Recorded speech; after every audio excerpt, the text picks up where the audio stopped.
Hello दोस्तों। पिछले session हमने रैंडम वेरिएबल्स के बारे में पढ़ा, प्रोबेबिलिटी डिस्ट्रीब्यूशन फंक्शन के बारे में पढ़ा। तो अब हम चाहते हैं कि एक स्पेशल एक्सपेरिमेंट को इंट्रोड्यूस किया जाए जिसके करस्पॉन्डिंग हम रैंडम वेरिएबल्स कैसे एसोसिएट करें, उसका प्रोबेबिलिटी डिस्ट्रीब्यूशन फंक्शन एक्सेट्रा हम लोग पढ़ेंगे। तो स्टार्ट करते हैं बाइनॉमियल एक्सपेरिमेंट वो जानने से पहले what is a Bernoulli trial. तो कोई भी एक्सपेरिमेंट है अगर आपका और उसके केवल दो आउटकम्स हैं कि या तो आप सक्सीड हो रहे हो या तो आप फेल हो रहे हो, तो उसको हम कहते हैं बर्नौली ट्रायल। फॉर इंस्टेंस, अगर आपने एक कॉइन को टॉस किया तो आपने बोला हेड इज आना इज अ सक्सेस और टेल आना इज अ फेलियर, तो ये एक बर्नौली ट्रायल है जिसमें सक्सेस आने की प्रोबेबिलिटी मान लेते हैं हम P है और फेलियर होने की प्रोबेबिलिटी मान लीजिए Q है। तो बताइए कॉइन का हेड आने की क्या प्रोबेबिलिटी है? भाई कॉइन हेड एक ही तरीके से आ सकता है, दो पॉसिबल आउटकम्स है तो half. Q similarly same thing कि टेल आने की प्रोबेबिलिटी इज अगेन 1/2। आप यहाँ देख रहे हैं कोइंसिडेंस नहीं है, P plus Q is always going to be 1, क्योंकि या तो आप सक्सीड हो रहे हो या तो आप फेल हो रहे हो और टोटल प्रोबेबिलिटी डिस्ट्रीब्यूटेड कौन सी होती है? 1, राइट। अब डाइस को आपने रोल किया, आपने बोला 6 आना इज अ सक्सेस और 6 नहीं आना इज अ फेलियर। तो अब बताइए सक्सेस की प्रोबेबिलिटी क्या है? 6 आने की प्रोबेबिलिटी इज 1/6 है ना, केवल एक तरीके से 6 आ सकता है, टोटल 6 आउटकम्स होते हैं। And what is Q? Not 6 आने की probability 5/6, again see P plus Q is 1, right. या फिर क्वेश्चन आपका करेक्ट है या नहीं करेक्ट है, that is also a Bernoulli trial. आपने बोला कि करेक्ट होना is a success and not correct होना इज अ फेलियर।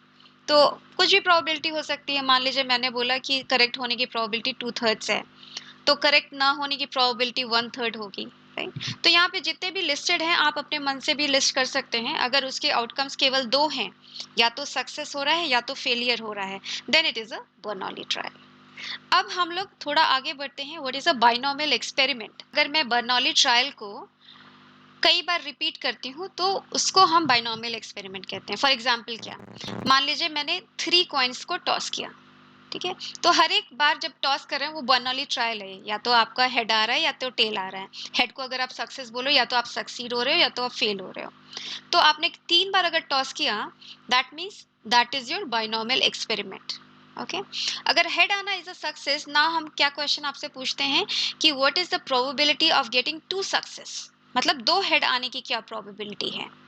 तो आप क्या सोचते हो कि हेड आने की प्रोबेबिलिटी अगर P है तो P आपको पता ही है हाफ है। ओके, फेल होने की प्रोबेबिलिटी दैट इज टेल आने की प्रोबेबिलिटी इज अगेन हाफ। तो आप कैसे डिसाइड करोगे कितने बार आप सक्सेस हो? या तो आपका ऐसा आता है 3 टॉस कर रहे हो, या तो आपका हेड हेड टेल आ जाएगा, या फिर आपको 2 हेड चाहिए ना, या तो इस तरीके से हेड आ जाएगा 2 हेड, या फिर आपका इस तरीके से आ जाएगा 3। 3 कैसे आया आपके पास? क्योंकि आप 3 पोजीशंस में से 2 पोजीशन को फिक्स करना चाहते हो, है ना, ये या ये या ये। नॉर्मली आप कैसे करते हो कॉम्बिनेशन में? उसी चीज को आप 3C2 लिखते हो, है ना, 3 में से 2 पोजीशंस चूज करना है, 3C2। अब हर एक की बताइए आप क्या प्रोबेबिलिटी है? हेड आने की प्रोबेबिलिटी P इंटू क्यू, या हाफ हाफ एंड हाफ, यहाँ पे सब सेम है, राइट। यहाँ पे भी P into Q into P. Q है ना, टेल आने की प्रोबेबिलिटी Q इंटू पी। सब में आप देख रहे हो P स्क्वेयर क्यू आ रहा है, P square Q plus P square Q plus P square Q, 3 बार आया। क्यों? क्योंकि ये है ना 3C2 बार आना चाहिए आपको। अब इसी चीज को या तो आप ऐसा जोड़ के लिखो कि this is 3P square Q, या फिर आप ऐसा लिख सकते हो 3C2P स्क्वेयर क्यू, है ना। तो आपको अगर 2 सक्सेस चाहिए, ओके, आपने 3 ट्रायल्स किए उसमें 2 सक्सेस चाहिए आपको, तो 3C2 कितने प्रोबेबिलिटी से आप सक्सीड हो रहे हो? P square into Q. Similarly अगर आप मान लीजिए 5 बार कॉइन टॉस करते हैं आप, ओके, 5 कॉइन्स टॉस किया और मैं पूछती कि व्हाट इज द प्रोबेबिलिटी कि आपको मान लीजिए 3 सक्सेस चाहिए, ओके, या 3 हेड्स चाहिए, तो आप क्या बोलते हैं कि भाई 5 में से आप 3 पोजीशंस चूज कर लो, उसमें उन 3 में you want success, so P into P है ना, और PQ, और बाकी 2 में you want a failure, okay, so Q into Q Q square. तो ये आ गया आपका फॉर्मूला, है ना। अब जनरल लिख सकते हैं हम लोग कि अगर मैंने बर्नौली ट्रायल को n टाइम्स रिपीट किया, what is the probability of r success.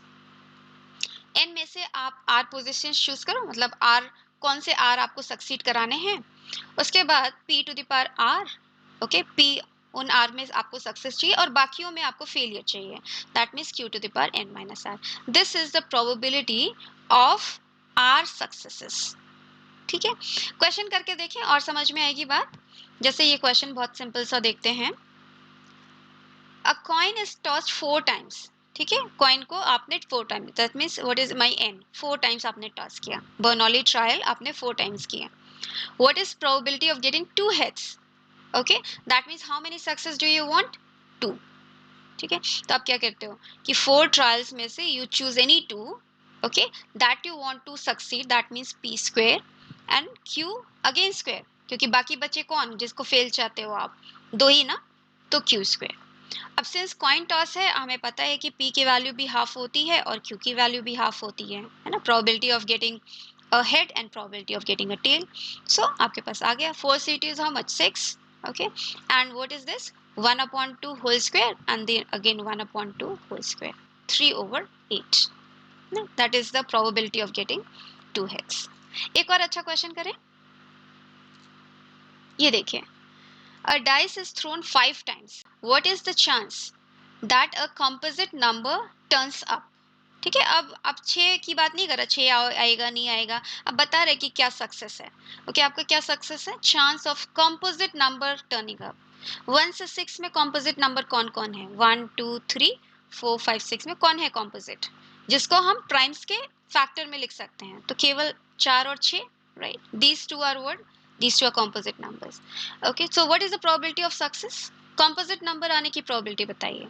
केवल 2 कंपोजिट है ना, टोटल 6 हैं, तो प्रोबेबिलिटी क्या हो गई आपकी? 1/3। क्यू की probability, Q will be what? या तो आप लिख के देखो 4/6 या 1 माइनस 1/3 कर दो, 2/3, बिकॉज आपको पता है कि p plus Q is always 1 for a Bernoulli trial. कि q is 2/3। Okay, exactly 3 times आपको कंपोजिट चाहिए, तो 5 में से exactly 3 times you want, right? 5c3 success चाहिए। Okay, that means 1/3 is the probability of success, right? तो 3 time. Okay, rest you want a failure, so 2/3 and बाकी कौन बचे? 2 और ना, 2 में आपको फेलियर चाहिए, 3 में सक्सेस, 2 में failure. So this is the probability of getting exactly 3 times success. Okay, अब आप इसकी वैल्यू निकाल लीजिए। ये तो आपका 10 आता है, 5c3 value is 10 and then what do you get? 1/3 cube into 4/3 square. Okay, तो जो भी आता है that is your answer, 40 divided by 3 to the power 5। Okay, that is your probability. अब दूसरा क्वेश्चन में थोड़ा सा बढ़ा दिया, एटलीस्ट 3 टाइम्स बोला है ना। What is the chance of getting composite number up at least 3 times? तो आप क्या बोलते हो? एटलीस्ट 3 टाइम्स मतलब क्या? 3 टाइम्स या फिर 4 टाइम्स भी हो सकता है। प्रोबेबिलिटी की आपका 4 टाइम्स आए प्लस प्रोबेबिलिटी की आपका 5 टाइम्स आए, इन सब की प्रोबेबिलिटी आपको जोड़नी पड़ेगी। Okay, probability 4 times of probability of 3 times. Okay, what do you do? केवल लिख देते हैं, कंप्यूट तो हम करते रहेंगे, बिकॉज केवल 3 टाइम्स तो अभी अभी आपने कंप्यूट किया।